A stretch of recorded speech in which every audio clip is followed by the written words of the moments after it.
Otasansan rédíò and TV. A kí gbogbo ẹ̀yin lólùfẹ́ wa tẹ́ ń wò wá tẹ̀dẹ̀ ń gbọ́ wa káàkiri àgbáyé lórí ìkànnì wa. Ojú tẹ́ fi ń wò wá kò ní fọ́, etí tẹ́ fi ń gbọ́ wa kò ní di láṣẹ Èdùmàrè. Ìròyìn eléyìí ó bà nínú jẹ́, ó ṣe ní kàyéfì, ó sì bani lọ́kàn jẹ́ torí pé ìròyìn tí ó rí bákan ni. Ìròyìn tó rí bákan ni. Kí la gbọ́, kí la rí, kí ló ṣẹlẹ̀? Ìjàmbá ọkọ̀ lójú pópó ló wáyé nílùú Ọ̀yọ́ ní ọjọ́ ìsinmi, ọjọ́ Sunday, ọjọ́ 14 oṣù kẹrin ọdún tá a wà yìí, tí ó sì lágbára torí pé àwọn èèyàn pàdánù ẹ̀mí wọn nínú ìjàmbá yẹn. Ọkọ̀ méjì ó ní wọ́n forí sọra wọn ní ojú ọ̀nà Ọ̀yọ́ sí Ògbómọ̀ṣọ́, tí àwọn èèyàn tó wà nínú ọkọ̀ yẹn, nínú àwọn 20 èèyàn tó wà nínú ọkọ̀ méjèèjì tí wọ́n forí sọra wọn yẹn, ẹnìkan péré òun la sì gbọ́ wípé ó wà láyé tó ń gba ìtọ́jú lọ́wọ́ nílé ìwòsàn kan ní nílùú Ọ̀yọ́, ṣùgbọ́n tí àwọn ènìyàn 19 tí wọ́n sì gbẹ́mìí mì lójú ẹsẹ̀ nínú ìṣẹ̀lẹ̀ ìjàmbá ọkọ̀ yẹn. Ṣé ẹ rí pé ó lágbára? Ṣé ẹ rí pé ó ṣe ní kàyéfì? Ó bà nínú jẹ́. Àfi kọ́ba Èdùmàrè kí ó bá ní rọ àwọn ẹbí, ará, ọ̀rẹ́, ìyàwó, ọmọ, ojúlùmọ̀, àwọn ènìyàn tí wọ́n pàdánù ẹ̀mí wọn yẹn nínú ìṣẹ̀lẹ̀ yẹn, kó bá ní rọ wọn lójú, kó bá ní tù wọ́n lọ́kàn, kó bá ní mú wọn lára dá, kó bá ní mú wọn lára le. Ó lágbára púpọ̀. A sì gbàdúrà fún ẹni tí a gbọ́ pé ẹnìkan tá a gbọ́ pé ó sì wà láyé tó ń gba ìtọ́jú lọ́wọ́ nílé ìwòsàn. Kọ́ba Èdùmàrè kó bá ní dáwọ́lé, kó bá ní mú lára dá, kó bá ní jẹ́ kó rúyè, kó bá ní jẹ́ kó rúyè, kó bá ní fi sọ rẹ̀ sọ, kó bá ní dáàbò rẹ̀ bò, kó bá ní mú lára le.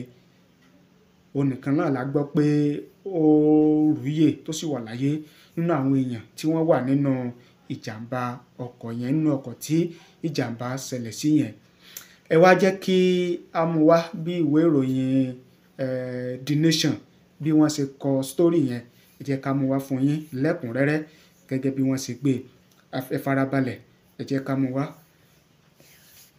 Nípa ìṣẹ̀lẹ̀ ìjàmbá ọkọ̀ tó wáyé nílùú Ọ̀yọ́ ní ọjọ́ ìsinmi Sunday, ọjọ́ 14 oṣù kẹrin ọdún 2024, òun náà ni a ní ká mú wá fún yín.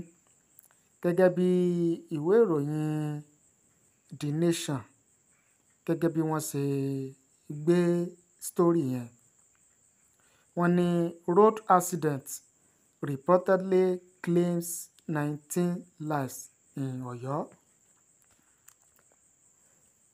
No fewer than 19 passengers were said to have lost their lives on Sunday, April 14, in a road mishap that occurred at kilometer 3 Sabo Oyo Ogbomoso Expressway.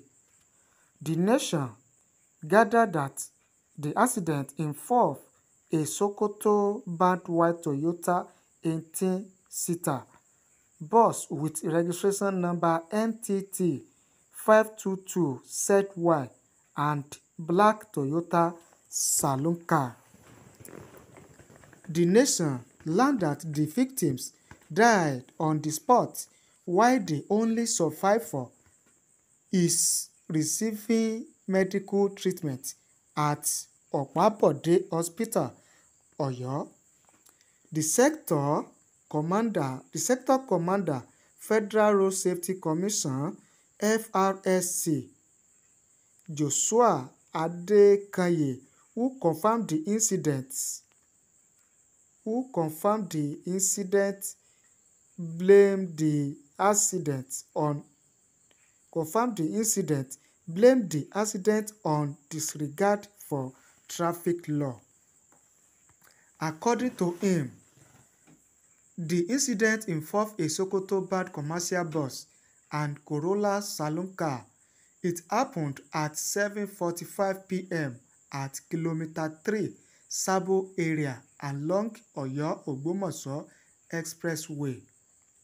Out of 20 passengers on board of the 2 affected vehicles, 19 died on the spot, while the survivor is receiving medical attention at neighborhood hospital.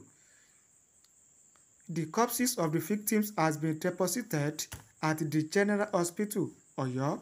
The driver of the 2 vehicles were among the victims that died on the spot. The deceased driver of the Toyota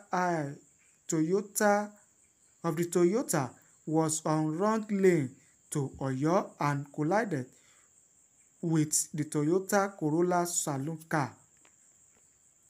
The driver of the 2 vehicles were among the victims died.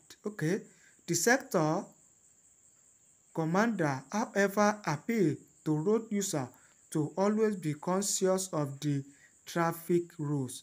Gẹ́gẹ́ bí ìwé ìròyìn The Nation, gẹ́gẹ́ bí wọ́n ṣe gbé ìyẹn ìṣẹ̀lẹ̀ ìjàmbá ọkọ̀ tó wáyé ní ojú ọ̀nà Ọ̀yọ́ sí Ògbómọ̀ṣọ́, ojú ọ̀nà márosẹ̀ ní agbègbè Sábó ní ìlú Ọ̀yọ́ ní ìṣẹ̀lẹ̀ náà ti wáyé.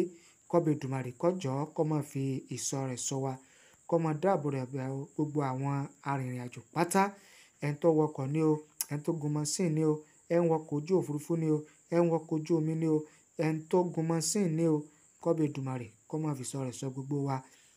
Ó lágbára o. Ènìyàn 19 lẹ́ẹ̀kan náà ni wọ́n gbẹ̀mí mì nínú ìṣẹ̀lẹ̀ yẹn. Nínú àwọn 20 èèyàn tí wọ́n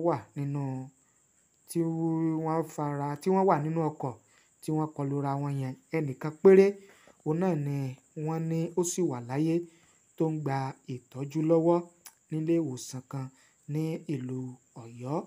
Kọ́bẹ̀ Èdùmàrè kó jọ̀ọ́ kó bá ní dáwọ́lé, kó la ẹ̀mí rẹ̀, kó sì rọ̀ àwọn ẹbí àti àwọn ojúlùmọ̀ àwọn tí wọ́n pàdánù ẹ̀mí wọn nínú ìṣẹ̀lẹ̀ náà. Gẹ́gẹ́ bí ó ṣe wáyé, òun náà ni a ṣe mú wá fún yín yẹn.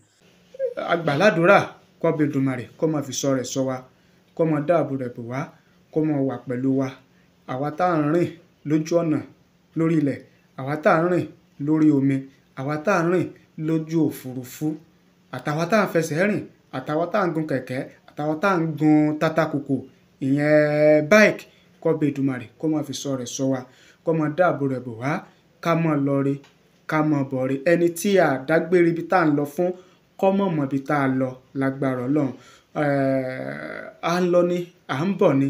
Kọ́bẹ̀ Èdùmàrè yóò máa fi ìṣọ́ rẹ̀ ṣọ́ wa o, yóò máa dáàbò rẹ̀ bò wá.